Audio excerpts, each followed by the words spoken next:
very significant time. It's something that we need to see, we need to understand. Nicodemus was a Pharisee, and as you've heard before in some of the scriptures, the Pharisees were the top upper crust of the Jewish state. They were the ones who made the rules, and they also kept track of who kept the rules and who didn't. And they had very severe penalties for people who didn't keep the rules. That was the way it is that they structured their society. Jesus had a different outlook. He did not want to deal with a whole lot of rules. He wanted to talk about mercy and grace and forgiveness and all of those kinds of things. That's why he came to us, to share his life with us, to tell us about the things of God and the mercy and the power of God and what God meant to this world. I am impressed that what Jesus did when he started the Sermon on the Mount was to give us the Beatitudes. Blessed are the merciful, for they shall find mercy. Blessed are the poor in spirit, for they shall find God. All of those wonderful things about mercy that Jesus gave to us. Now the Pharisees loved rules. They're the ones that got after Jesus when his disciples were picking grain on the Sabbath. He said that they should be able to do that. This is the Sabbath. You're not allowed to do that. We have a rule about that. And Jesus chastised them for that. You don't give people rules that are impossible to keep.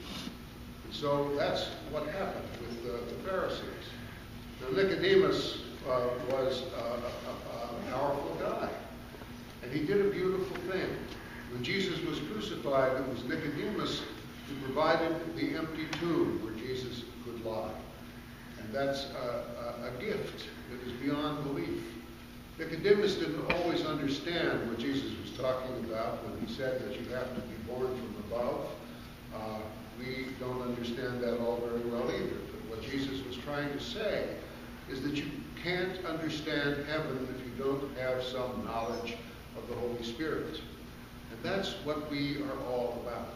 We are here to comfort each other, to love one another in the power of the Spirit, to receive that great gift that God gives to us day by day, the Spirit who loves us and who keeps us and who is always merciful to us. The whole idea of the rule, of the law, is not that we are perfect. We aren't. None of us are. But what God gives us through Jesus Christ is mercy and forgiveness and love. I love that story where the woman is brought before Jesus who has committed adultery, and she is brought to him so that he can condemn her to death by stoning. And he says to the crowd who is all ready to stone her to death, "He who is without sin, cast the first stone." And all of a sudden, the crowd just melts away. And that's a beautiful statement. He who is without sin, cast the first stone. So when we criticize one another, we need to think about that.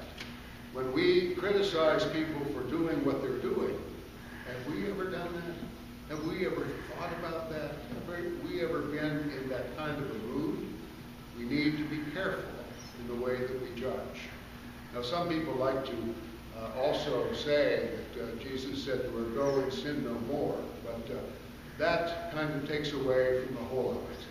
What Jesus said was, "He who was without sin cast the first stone." And that's the thing that we need to take away from that experience. Jesus did beautiful things in this world. He gave us great, great gifts. All of us have had experiences in our lives when we have needed help. I remember when I had my brain tumor, I was an associate of a place called St. Matthew's in Charleston, West Virginia. And when I had surgery for that tumor, that whole parish surrounded me with their love. They came to visit me, they brought flowers, they did all of those kinds of things that I needed very much for my recovery. And they helped immensely in terms of bringing me back to normal. That's what we are supposed to do. When we go out into this world, we are to look for the people who care, who need love. And that's what we're supposed to do. We have, I see that Bishop Zubik has told the Roman Catholics in Pittsburgh that they have a dispensation from eating meat in Lent. And the reason for that is so that the Irish can have corned beef and cabbage on St. Patrick's Day. Well, that's a very nice thing that he's done. There's also a number of Episcopal churches that say that all baptized Christians are welcome at the altar to receive the sacrament.